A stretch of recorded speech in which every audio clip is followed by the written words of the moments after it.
a temas relevantes de la actualidad.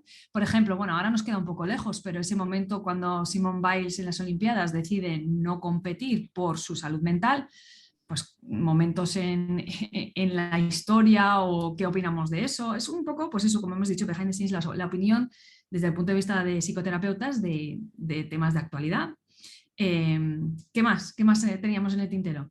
Bueno, sí, comentar diferentes temas de actualidad, a veces también películas, ¿no? Documentales, pero también emociones complicadas, ¿no? Emociones que también sentimos nosotras, como los tips que a veces damos en terapia para manejarlas, los tips que nos aplicamos a nosotras mismas para manejarlas. Y por cerrar un poco con lo del siguiente podcast, del peso del oro, yo me acuerdo perfectamente lo que decías, cuando Simone Biles decide retirarse, que había algún titular de algún periódico bastante grande que ponía algo así como Simone Biles se rinde ante la ansiedad o algo así. Que yo pensaba, ostras, se rinde, no se rinde. Todo lo contrario, es consciente de ella, es coherente y decide cuidarse. Tiene el privilegio de poder hacerlo. Hay otra gente que no lo tiene, es cierto.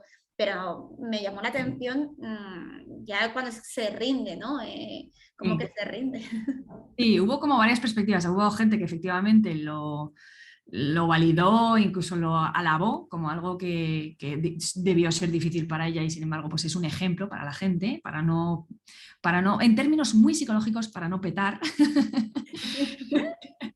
Eh, pero sí, hubo también gente y que sigue opinando y es interesante, ¿no? Porque tienes estas conversaciones fuera de la consulta y hay gente que opina maravillosamente, hay gente que lo critica, como, pero esto no era solo ella, esta decisión, y por su culpa el país, Estados Unidos, no ganó tantas medallas, o sea, como una especie del bien colectivo por encima del bien personal, o sea que sí. Es un tema muy interesante que podemos hablar en próximos podcasts. Exactamente. Y nos meteremos en el próximo podcast. Con esto nos despedimos y cerramos hoy. Y nos vemos la próxima semana hablando sobre el peso del oro y también los esfuerzos de élite que muchas veces hacemos no solamente los atletas, sino en el trabajo, ¿no? Que hacemos todos en el día a día. Sí, podemos atarlo al burnout y cómo nos afecta. Pues entonces, si no habéis visto el documental, recomendamos que lo veáis para que podáis escuchar el podcast y así tener vuestra opinión cuando nosotros estemos opinando desde un punto de vista psicoterapéutico. Bueno, Leticia, pues muchísimas gracias y nos vemos en el próximo podcast. Gracias a ti. Nos vemos en el próximo podcast. Un saludo, hasta luego. Saludos.